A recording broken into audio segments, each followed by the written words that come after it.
സദ്യയ്ക്ക് വിളമ്പാൻ പറ്റുന്ന വളരെ പെട്ടെന്ന് റെഡിയാക്കാൻ പറ്റുന്ന ഒരു മാങ്ങ അച്ചാറിൻ്റെ റെസിപ്പിയാണേ.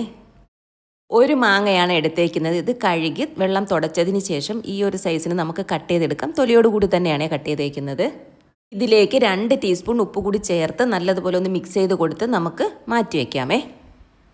പാനിലേക്ക് 5 ടേബിൾ സ്പൂൺ നല്ലെണ്ണ ഒഴിച്ച് എണ്ണ ഒന്ന് ചൂടായി വരുമ്പോൾ 1/2 ടീസ്പൂൺ കടുകും 2 വറ്റൽമുളകും കുറച്ച് കറിവേപ്പിലയും ചേർത്ത് നല്ലതുപോലെ ഒന്ന് മൊരിഞ്ഞ് വരുന്നത് വരെ നമുക്കിതൊന്ന് ഇളക്കി കൊടുക്കാമേ.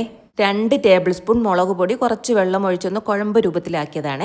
ഇത് നമ്മൾ എണ്ണയിലേക്ക് ഇട്ട് കൊടുക്കുകയാണെങ്കിൽ പെട്ടെന്ന് മുളക് പൊടി കരിഞ്ഞു പോകില്ല. അതുകൊണ്ടാണ് ഇങ്ങനെ ചെയ്തേക്കുന്നത്. ഇനി ഇതിലേക്ക് ഒരു നുള്ള് മഞ്ഞൾപ്പൊടിയും കൂടെ ചേർത്ത് നല്ലതുപോലെ ഒന്ന് മിക്സ് ചെയ്ത് കൊടുത്ത് ഇതിലേക്ക് 2 ടീസ്പൂൺ കടുക് പൊടിച്ചതും 1/2 ടീസ്പൂൺ ഉലുവപ്പൊടിയും 1/2 ടീസ്പൂൺ കായപ്പൊടിയും കൂടെ ചേർത്ത് നല്ലതുപോലെ ഒന്ന് മിക്സ് ചെയ്ത് കൊടുത്ത് ലോ ഫ്ലെയിമിൽ വെച്ചിട്ട് ഇതിൻ്റെ പച്ചമണമൊക്കെ ഒന്ന് മാറി വരുന്നത് വരെ നമുക്കിതൊന്ന് ഇളക്കിയെടുക്കാമേ.